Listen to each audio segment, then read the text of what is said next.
Spotify is now full of bots, fake playlists that are created by people who just want to make a profit. There is just so much junk there.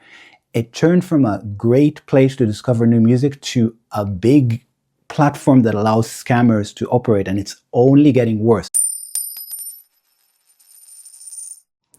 Today I'd like to talk about Spotify, where it is today, how it became what it is today, and why I honestly think that as far as promoting your music, you should probably let it go for now and focus on other platforms.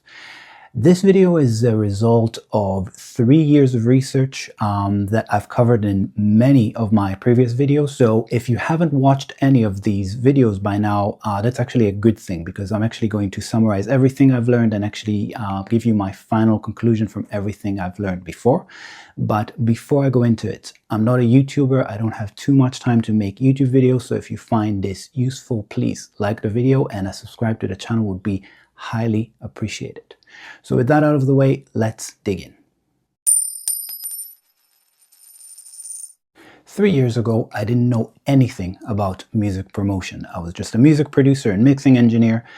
And of course, I had an Instagram account and I was using YouTube also for promoting my business. But as far as how to promote music, I didn't know about it and I didn't care about it.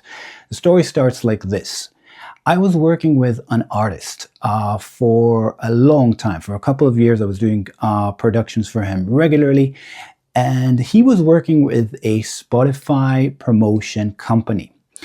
And after working with that company for a year and paying them a lot of money, he told me, like, something is a little bit fishy here. Like, you know, I get plays and it looks all right, but I'm not getting any comments. Something doesn't feel right. Something feels a little bit fishy. And he was like, can you check this? Do you have any way of checking this? And I was like, yeah, there is Chartmetric, which was my first video, by the way. First video that I've learned about promotion. So I was like, yeah, there is Chartmetric. I can put the playlists you get into, and I can put your profile into like an analysis and research everything. So I did that for him. And of course, what I learned was all the playlists he was in were fake. The company he was working with was pretty much scamming him. I told him this, and of course he was very, very disappointed. For a while, he thought like he was going to give up on music. He doesn't want to do it anymore. But funny thing is, about a week later, after I gave him the news of like, sorry man, you've been scammed, he calls me and pretty much says, listen, I don't trust these guys anymore. I don't really trust a lot of people, but you seem like an honest guy. Is there any chance you would promote my music? And I was like, what do you want from me? Like, I'm a music producer. I'm not a promoter. So he pretty much said, listen, I know you're not a promoter, but how about I give you my credit card? You go educate yourself. You use whatever works. Learn how to promote, see if there are any services. Just go for it. And I was thinking like, wow, this could be a really good educational trip for me, like to go through all these things and to learn. And on top of everything, he wasn't just paying for me to use different services, and he wasn't just paying for me to take courses in promotion. He was also paying me for the time I was putting into it. So I was like, wow, it's like a paid education program. Amazing. So I went into it. I took courses. I watched a ton of YouTube videos. I've tried different services. And the first thing I learned was use ads. And I've made videos about this too, like how to create smart ads, social ads, Spotify, Instagram ads, Facebook ads that direct people to your profile.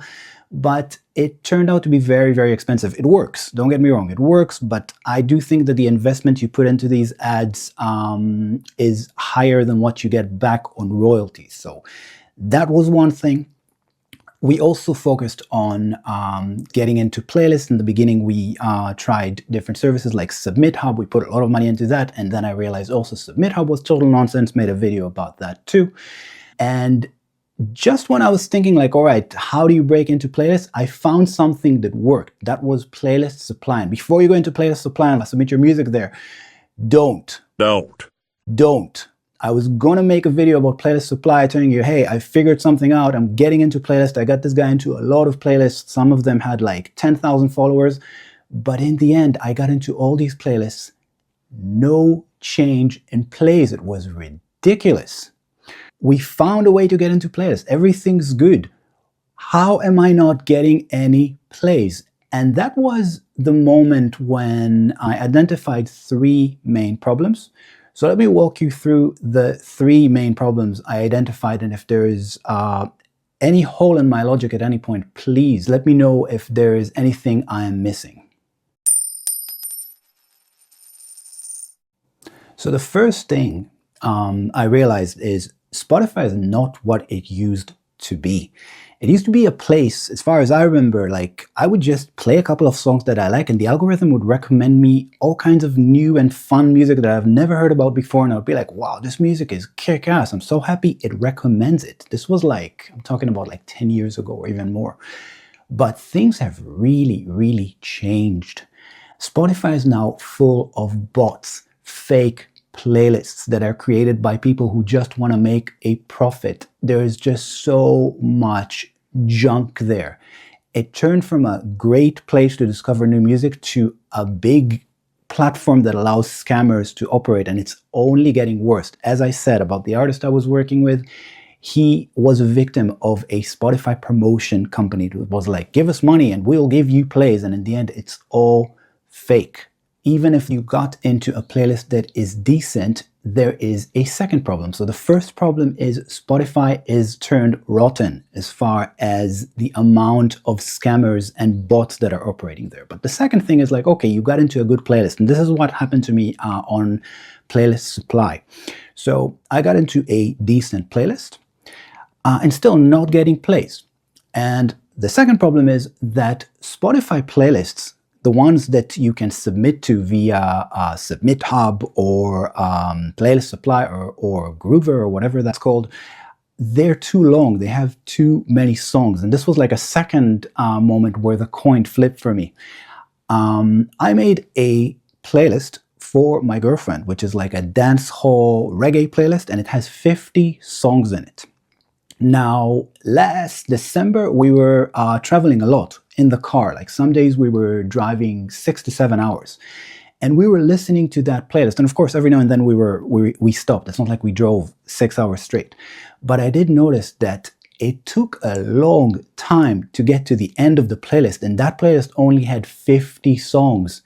When you are added to a playlist from all these platforms, usually the average number is 100 tracks, and you get added to the last point at the playlist. You're like the last song in the playlist.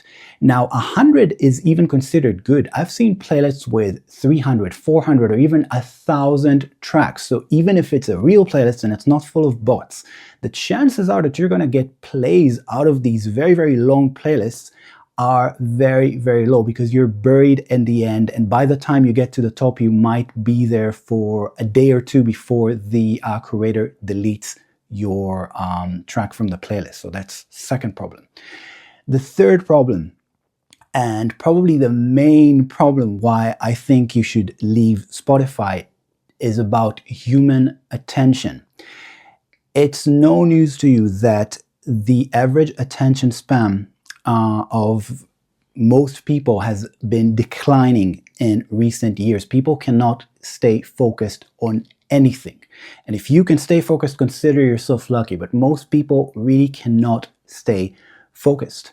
Now, combine that with the fact that human beings are very, very visual, meaning that they respond to visual information. If they see something colorful, or if they see a beautiful woman, for example, man, immediately, whoa, what's that? Forget about everything. So people are very, very visual, and their attention span is getting shorter and shorter, which means that they can't even listen to a full song anymore. And I know you're listening to this and you'll be like, that's terrible. What should I do? I'm making songs that are 3 minutes, 4 minutes. People can't even listen to a full song. What should I do?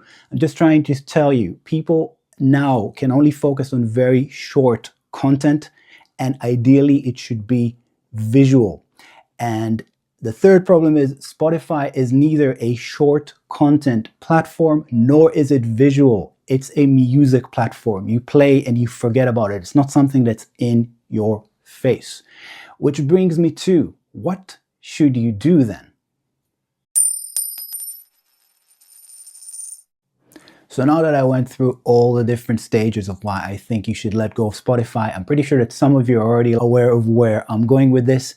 You should use short form visual content platforms. And to make it short, you should just make video shorts on YouTube, on TikTok, and maybe use some Instagram, but like mainly YouTube and TikTok, because these are platforms where if you're scrolling, it's very, very easy to stop and be like, oh, who's this person? I should listen to them. In comparison to just Spotify playing all kinds of songs, you may not be focused. By the time you're actually able to search for the artist you heard, it's already playing another song. There is a lot more direct engagement with TikTok, with YouTube than there is with Spotify.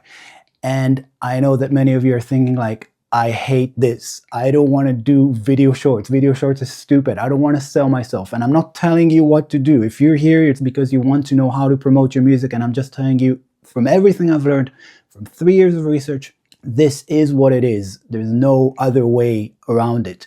If you want to promote yourself, you're gonna have to make shorts. And then you're probably thinking also, okay, so I'm a musician, I'm a band. What kind of shorts should I make? Now, this video has already gotten longer than my average video, so this is something I'd like to keep for the next video. And specifically for you, if you could leave me some information in the comments. What kind of artist are you? What do people like about you? And I don't mean what you like about you or what your mom likes about you. I mean, what do your fans or what do people that like your music say that they like about you? What do you do well? Write me that. What do you do and what do people like about you? Like, what's your strong side? Not what you think your strong side is, but what your strong side really is. If you could leave me that information in the comments, I'll make sure to do a follow-up video and give you specific tips on what kind of shorts you should make. So I hope you find this useful. And if you find this useful, please like the video, and a subscribe to the channel would be highly appreciated.